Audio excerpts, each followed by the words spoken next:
Practical question में सबसे पहले हमारा आता है issue of shares. Issue of shares किस किस लोगों को किया जा सकता है, कौन कौन से कैटेगरी ऑफ पीपल होंगे।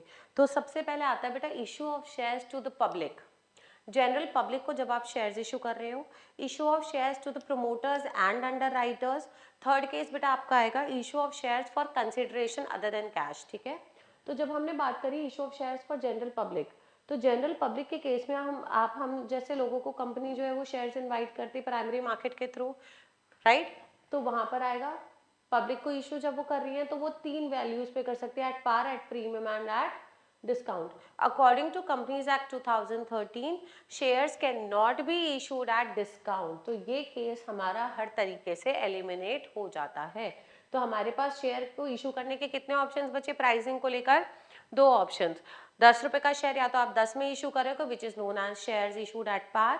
10 रुपए का शेयर अगर आप 12 रुपए में इशू कर रहे हो तो दैट मीन्स आप 2 रुपए एक्स्ट्रा चार्ज कर रहे हो फॉर द प्रीमियम, करेक्ट। अगर आपको क्वेश्चन में बताया है कि प्रीमियम जो है वो आपने एप्लीकेशन के साथ लिया है, अलॉटमेंट के साथ लिया है, फर्स्ट कॉल के साथ लिया है, सेकेंड एंड फाइनल कॉल के साथ लिया है, तो जिस भी कॉल के साथ आपने प्रीमियम लिया है आपको क्वेश्चन में बताया है आप उसी कॉल के साथ लेंगे। अगर आपको प्रीमियम के लिए एज सच कुछ मेंशन नहीं है तो आप उसको बाय डिफॉल्ट किसके साथ लेंगे बेटा? अलॉटमेंट के साथ लेंगे। मैं आपको एप्लीकेशन अलॉटमेंट बता देती हूँ क्योंकि हम लोग बिगनिंग से कर रहे हैं, तो I will be very quick into it. मानिए आपने 10 रुपए का शेयर इशू किया है, ठीक है। 10 रुपए आप एक ही बार में नहीं मंगाते हो, आप कुछ इंस्टॉलमेंट्स में उसको मंगाते हो, करेक्ट। तो पहले जो इंस्टॉलमेंट होती है वो बंदे को या जो भी person whosoever wants to apply for the shares उसको एडवांस पे करनी होती है। वो एप्लीकेशन पे करने के बाद कंपनी विल डिसाइड कि आपको शेयर्स इशू करने हैं या नहीं करने। तो the very first instalment is known as application, जो पहले आप पे करोगे और बाद में कंपनी आपको शेयर्स इशू करती है इसके साथ, राइट। तो यहाँ पर जब आप एप्लीकेशन की जर्नल एंट्री करोगे तो पहले आप क्या एंट्री करोगे? रिसीव की और फिर करोगे ड्यू की। सेकेंड इंस्टॉलमेंट जो होती है this is known as allotment, this is known as allotment. इसकी जब आप जर्नल करोगे तो पहले आपकी एंट्री होगी ड्यू की और उसके बाद एंट्री होगी रिसीव की। इतना क्लियर है? जब आप थर्ड एंट्री करोगे, मानिए कि वो है आपके अगेन 3 रुपीज की, so this becomes your first call. अच्छा, अगर इसके बाद कुछ भी नहीं है, मतलब ये है ही नहीं, सेकेंडली आपसे इसके बाद कोई इंस्टॉलमेंट नहीं, तो this will become first and final call, ठीक है। तो इसकी भी सेम 2 एंट्री, पहले ड्यू की और फिर रिसीव की। अब क्योंकि सेकेंड के बाद इसके बाद कुछ भी नहीं है तो 3 2 6 8 2 रुपए बच गए, तो ये 2 रुपए आपके क्या बन जाएंगे बेटा? सेकेंड एंड फाइनल कॉल, ठीक है, सेकेंड एंड फाइनल कॉल। इसकी भी सेम 2 एंट्री, पहली एंट्री ड्यू की और सेकेंड एंट्री रिसीव करने की। बताओ कोई डाउट यहाँ तक? Everything is clear to you? Next, जब हम शेयर्स इशू कर रहे हैं टू द प्रमोटर्स और अंडर राइटर्स, तो ये हमेशा फुली पेड अप शेयर्स होते हैं और ये हमें ये ना इनके बदले में वी डोंट रिसीव मनी, ठीक है। तो इसमें कोई एंट्री आपकी रिसीव करने वाली होती ही नहीं है। ये आपको जो प्रमोटर्स होते हैं, मतलब उन्होंने जो भी हार्डवर्क आज तक किया है आपकी कंपनी में, आप उसके बदले में प्रमोटर्स को शेयर दे रहे हो, तो दिस कॉस्ट प्रमोटर्स को शेयर इशू करने वाली बन जाती है इनकॉर्पोरेशन कॉस्ट, और अंडर राइटर्स का बन जाता है under writing commission. Under writers कौन होते हैं बेटा? आपने जैसे शेयर्स इशू करे और आपका क्राइटेरिया है कि आपको 90% मिनिमम सब्सक्रिप्शन पब्लिक से आना चाहिए, ठीक है। बट अगर एक कोई नई कंपनी है तो उसको श्योरिटी नहीं है कि वो 90% उसको सब्सक्रिप्शन पब्लिक से मिलेगा या नहीं मिलेगा। उस केस में कंपनी क्या करती है? अंडर राइटर्स की हेल्प लेती है। अंडर राइटर्स की हेल्प किस तरीके से लेती है? वो बोलती है कि आप अगर मानिए 80% सब्सक्रिप्शन आया तो जो मिनिमम रिक्वायरमेंट को पूरा करने के लिए 10% का क्राइटेरिया है, वो शेयर्स आपका अंडर राइटर परचेज कर लेगा। तो इससे बेनिफिट क्या होगा? इससे बेनिफिट बेटा ये होगा कि आपका इशू कभी भी फेल नहीं होगा, यानी कि आपने आज तक जितने भी खर्चे किए, प्रोस्पेक्टस छपवाने, ये कैंडिडेट को अप्लाई करने के लिए, या एप्लीकेशन मनी को किसी बैंक अकाउंट में रखा होगा उसके लिए रिफंड करने के, वो सारे न्यूमरस एक्सपेंसेस आपके बच जाते हैं, करेक्ट। अंडर राइटर को हम क्या करते हैं? कमीशन की जगह पे शेयर्स भी देते हैं। Then comes vendors.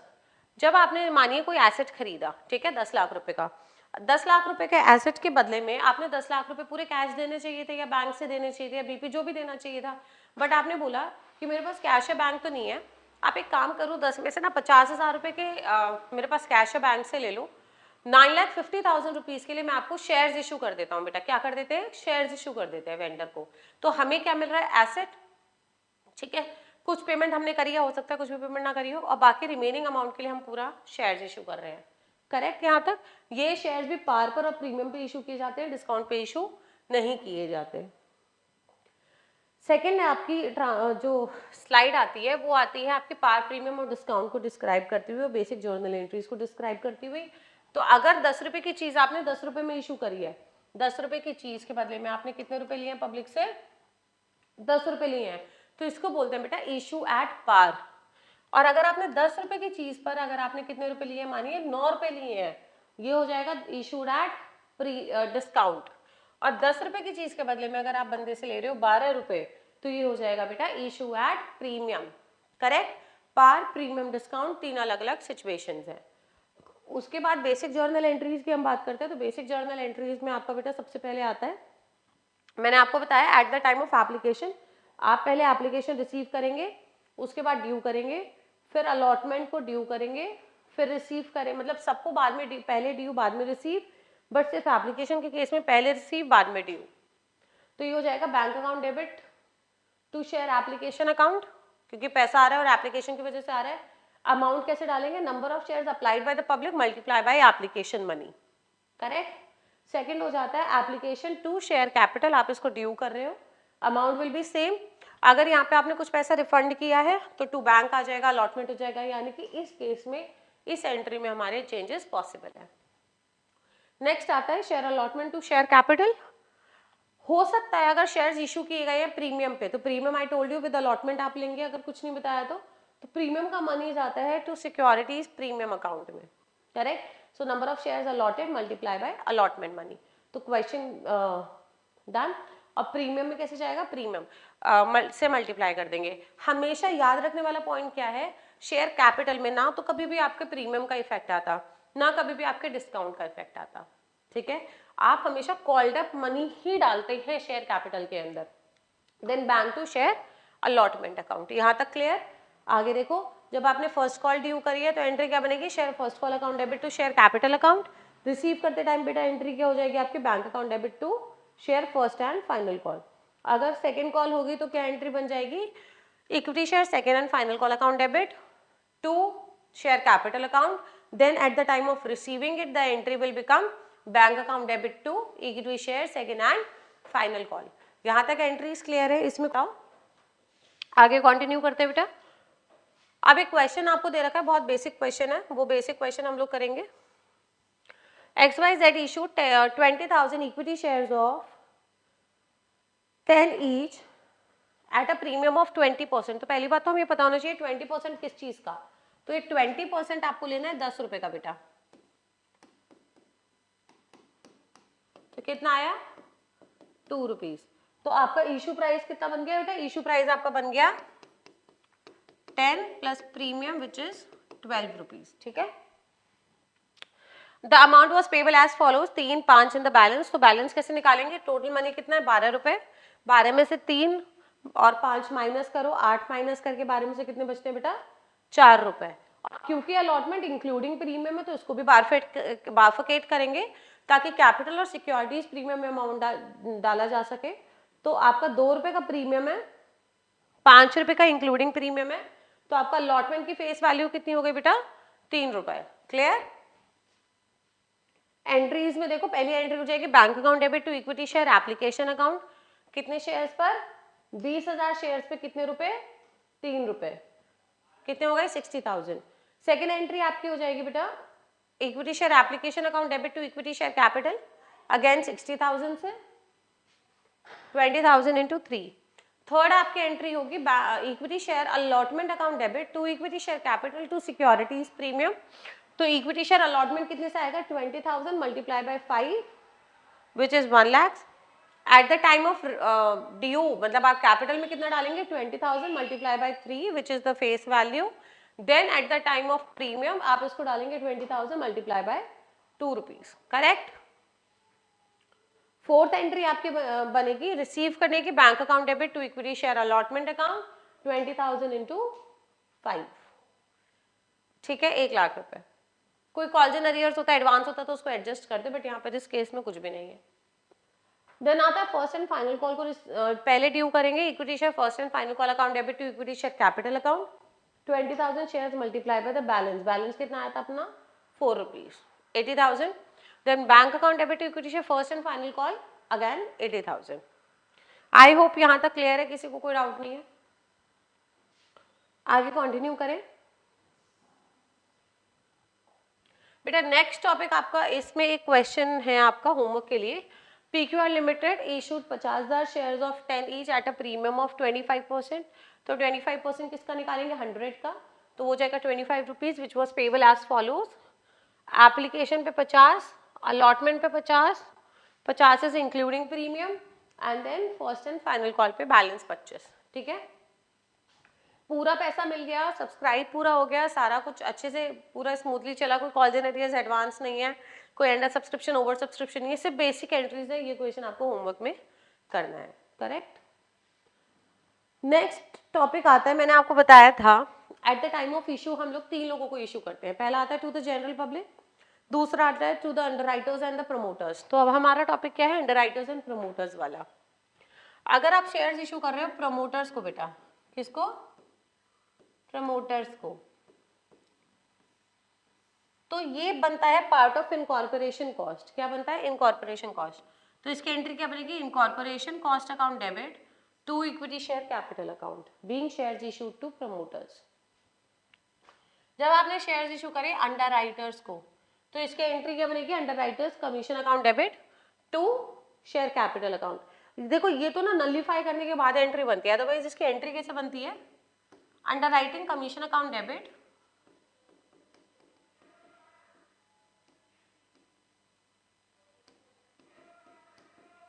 To underwriters, क्योंकि आपको अंडरराइटर्स को पे करना है तो उनको लाइबिलिटी बनाओगे पहले अपनी,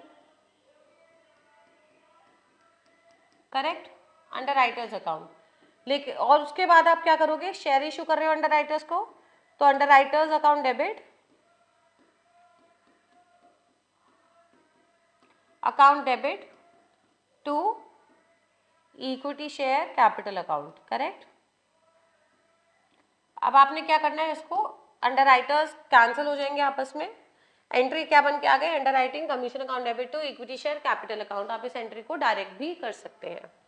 नेक्स्ट इंपॉर्टेंट पार्ट आता है, कई बार ना बेटा आप जब शेयर्स इशू करते हो ना, तो आपको कुछ खर्चे करने पड़ते हैं। खर्चे इन द सेंस, जैसे आपको प्रोस्पेक्टस छपवाना पड़ता है, प्रमोशन करना पड़ता है, सबको बताना पड़ता है कि भैया आप ऐसे ऐसे शेयर्स इशू कर रहे हो, कंपनी जो है, लोगों को इन्वाइट करना पड़ता है, ठीक है।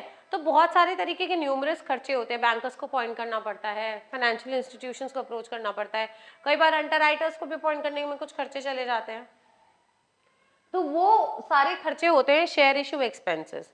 तो शेयर इशू एक्सपेंसेस के केस में ना बेटा 2 चीजें होती है। एक तो कई बार क्वेश्चन में बोलेगा कि शेयर इशू एक्सपेंसेस को आपको पे करना है, ठीक है, तो कोई दिक्कत ही नहीं है, एक्सपेंसेस का नेचर डेबिट होता है, बैंक आपका क्रेडिट हो जाएगा। तो एंट्री क्या बन जाएगी, share issue expenses account debit to bank account. But कई बार क्वेश्चन में ये बोलेगा कि आपका जो ये शेयर इशू एक्सपेंसेस आप पे कर रहे हो ना, इसको अगेंस्ट स्टेटमेंट ऑफ पीएनएल या अगेंस्ट सिक्योरिटीज प्रीमियम आप इसको राइट ऑफ कर दो, करेक्ट।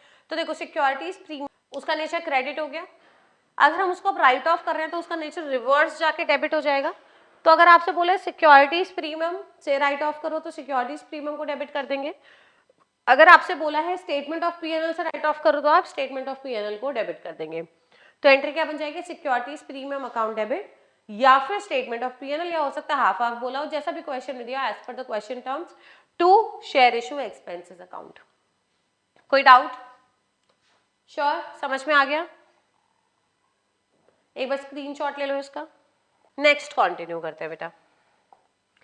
नेक्स्ट हमारा इंपॉर्टेंट क्वेश्चन, इंपॉर्टेंट टॉपिक आता है for consideration other than cash. अगर आपको शेयर्स इशू करने हैं तो क्या होगा बेटा, अगर ये टॉपिक समझ में आ गया, 4 नंबर पक्के हैं बोर्ड्स में, 4 नंबर पक्के हैं।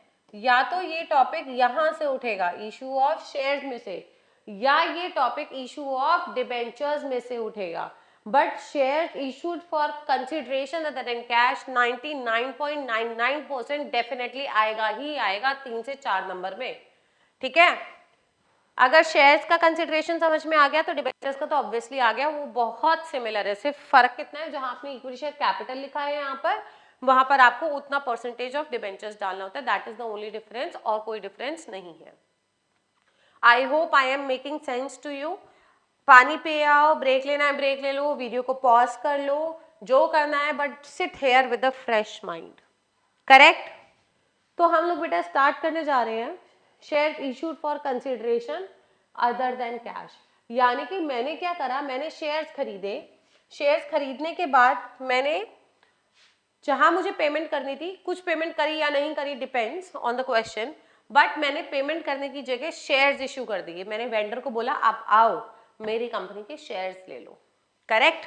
तो पहली एंट्री के दो केसेस हैं, दो केसेस बेटा कौन कौन से हैं, या तो आपने कोई पर्टिकुलर एसेट खरीदा है, या तो आपने कोई पर्टिकुलर एसेट खरीदा है, या आपने कोई रनिंग बिजनेस खरीदा है।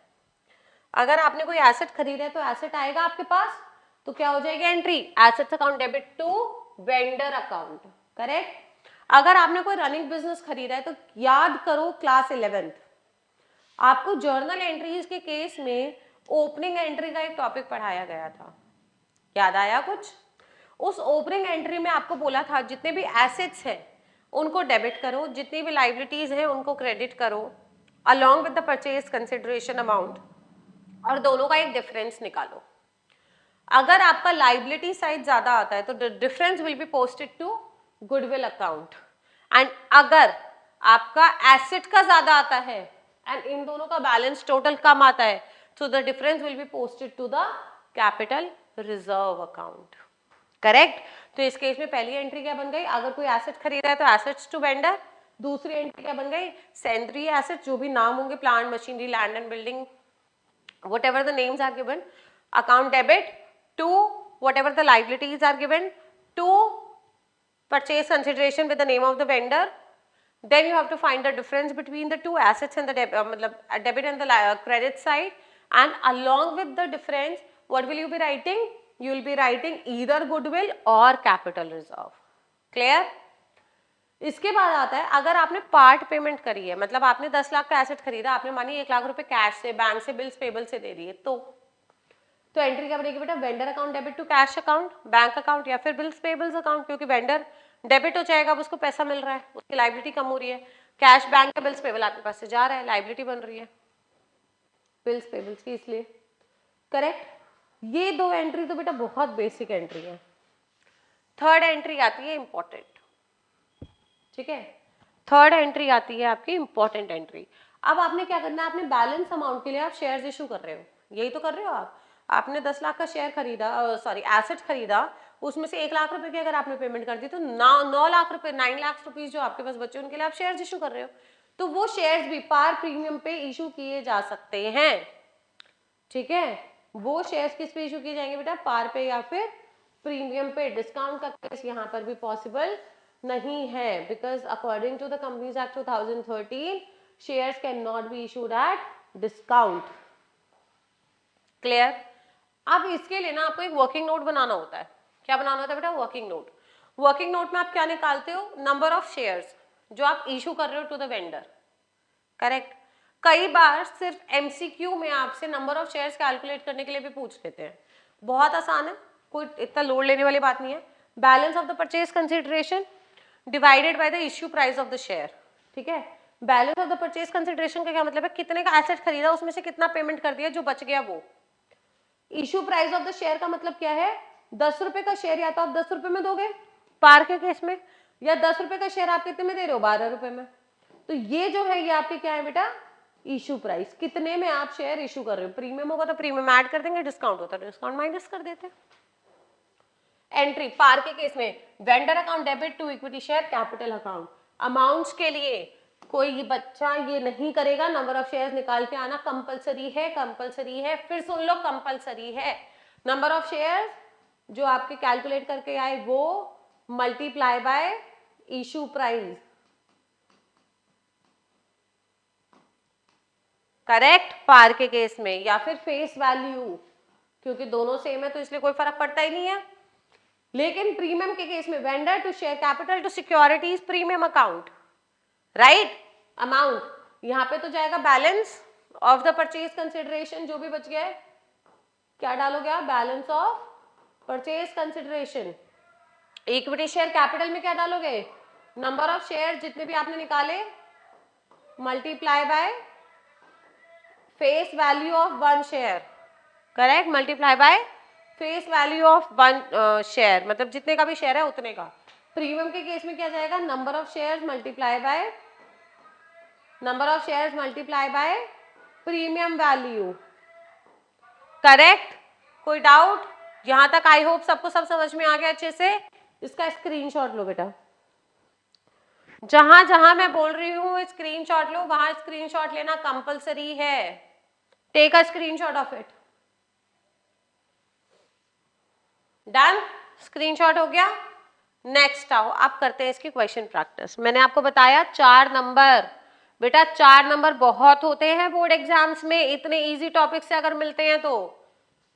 पहला, Sundaram limited purchased a furniture for ₹3 lakhs from Ravindram limited. तो बेटा रविंद्रम मेरा क्या बन गया, किससे खरीदे हैं, रविंद्रम से, वेंडर, ठीक है। तो जहां जहां मैंने वेंडर लिखा था वहां पे वेंडर की जगह अब आप क्या लिखेंगे, Ravindram limited of 1 lakh of 3 lakhs, out of that 1 lakh were paid by drawing a promissory note. Promissory note का मतलब है आई हेयर बाय, आई मतलब I stands for Sundaram, I hereby promise to pay you, you मतलब Ravindram, this much amount on this particular date. तो ये मेरा बेटा बन जाता है बिल्स पेबल्स, करेक्ट।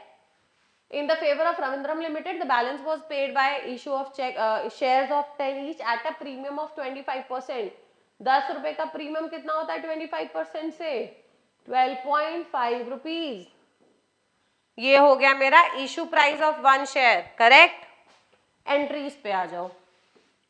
पहली entry, assets account debit, asset का नाम फर्नीचर, तो बेटा क्या लिखोगे, furniture account debit to vendor, vendor मतलब रविंद्रम लिमिटेड, अमाउंट कितना, कितने का खरीदा है, 3 lakhs, 3 lakhs। How will you be writing the narration, being furniture purchased from, कोई बच्चा नरेशन छोड़कर नहीं आएगा, नरेशन लिखना कंपलसरी है। Being furniture purchased from Ravindram limited, बोलो कोई डाउट? पहली एंट्री क्लियर। सेकंड एंट्री की में आपने क्या करना है, आपने 1 लाख रुपए पे किया है उसकी एंट्री करेंगे। तो वेंडर अकाउंट डेबिट, यहाँ पर वेंडर कौन था आपका, Ravindram limited,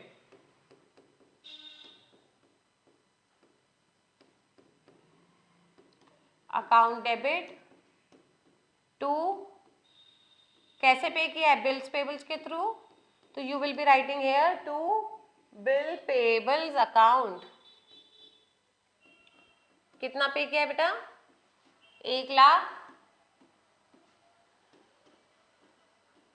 1 lakh, being 1 lakh paid to Ravindram through bills payables, correct. यहां तक क्लियर हो गया। अब बात करते हैं बेटा थर्ड एंट्री की। थर्ड एंट्री में आपने क्या करना है, नंबर ऑफ शेयर्स इशू करने हैं। तो थर्ड एंट्री आपकी, पहली बात तो एंट्री लिख लो, प्रीमियम पे इशू किए गए हैं। तो स्टार्ट कैसे करते हैं, वेंडर अकाउंट डेबिट, यहाँ पर वेंडर कौन है, रविंद्रम, तो एंट्री क्या बनेगी, रविंद्रम अकाउंट डेबिट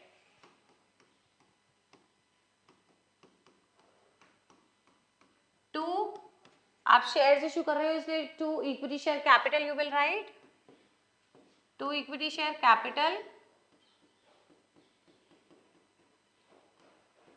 और प्रीमियम पे इशू किया इसलिए you will write to securities premium account being shares issued to vendor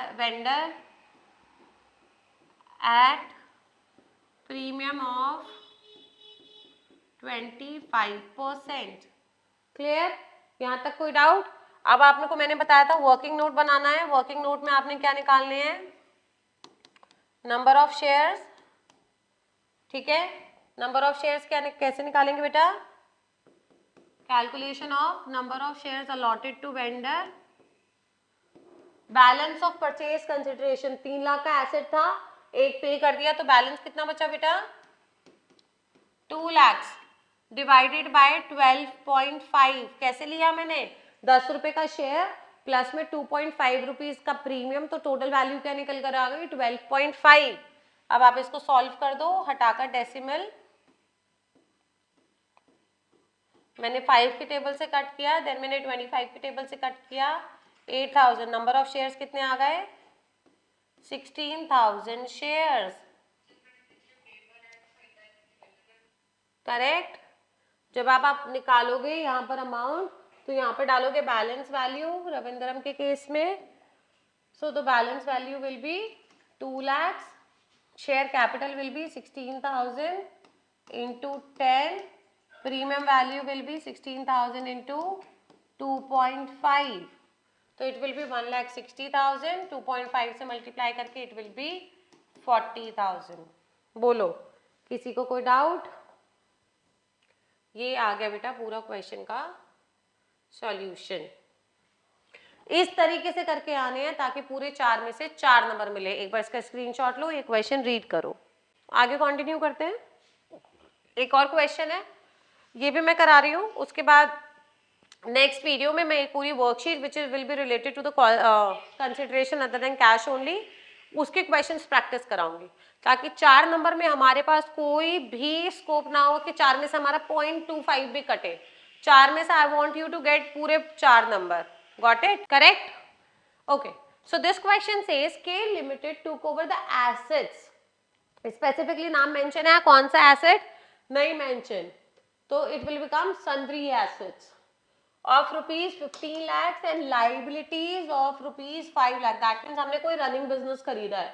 vendor कौन है? Of P limited.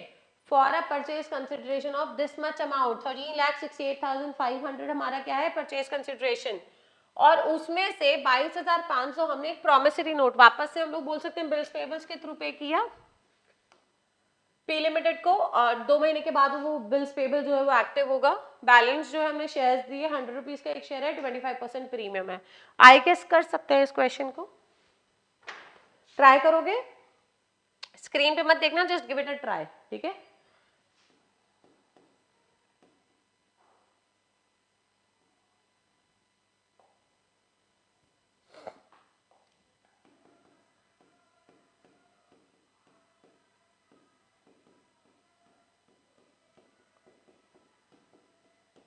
अपना अपना करना, कोई भी इधर उधर नहीं देखेगा.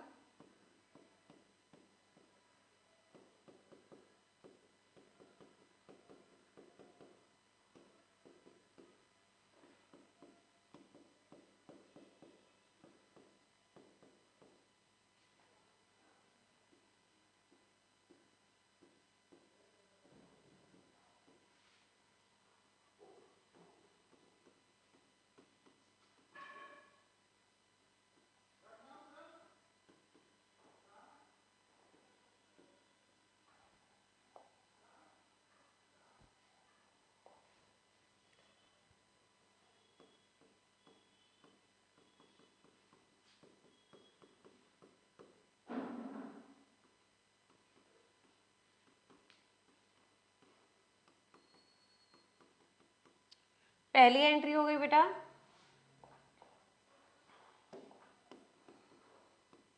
यहाँ पर नरेशन क्या बनेगी? Being running business of P limited purchased. Correct? तो एंट्री क्या बनी हमारी, sundry assets account debit to sundry liabilities to people limited 15 lakh, 5 lakh और 13,68,500। उसके बाद मैंने क्रेडिट साइड और डेबिट साइड का टोटल निकाला तो डिफरेंस आया मेरा गुडविल के नाम से with the name of goodwill 3,68,500 which is my balancing figure. I hope पहली एंट्री क्लियर होगी सारे बच्चों की, सब बच्चों की सही आई होगी। सेकेंड एंट्री आती है बेटा आपकी vendor to the payment that you are doing. तो वेंडर कौन है यहाँ पर, P limited account debit to bills payables account, आप पूरा लिखेंगे बीइंग कितना 22,500 paid to P limited through bills payables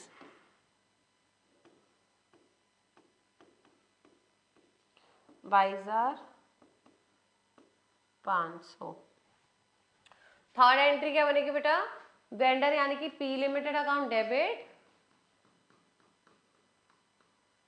to equity share capital, क्योंकि प्रीमियम पे इशू कर रहे हैं, अभी नंबर ऑफ शेयर्स तो मुझे नहीं पता बट ये तो पता है प्रीमियम पे इशू कर रहे हैं, तो टू सिक्योरिटीज प्रीमियम अकाउंट। ठीक है, वेंडर के केस में मैं डायरेक्टली पैसा डाल सकती हूँ। अगर मुझे 13,68,500 टोटल देना है, उसमें से 22,500 के लिए मैंने ये दे दिया, तो फिर मेरा अमाउंट क्या बनेगा 13,46,000 13,46,000। नंबर ऑफ शेयर्स के लिए I have to make the working note.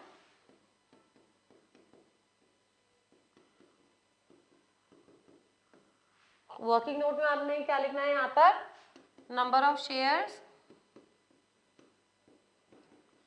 is equals to balance of purchase consideration 13,46,000 divided by issue price। issue price कितना बेटा 100 रुपए का शेयर, 25% का प्रीमियम यानी कि 125 रुपए।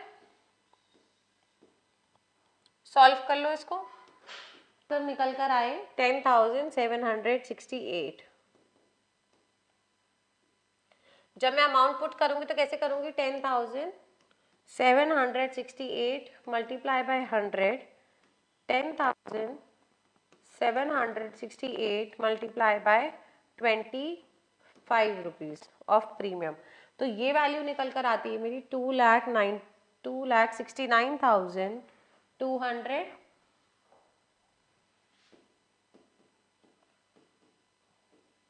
और ऊपर वैल्यू निकल कर आएगी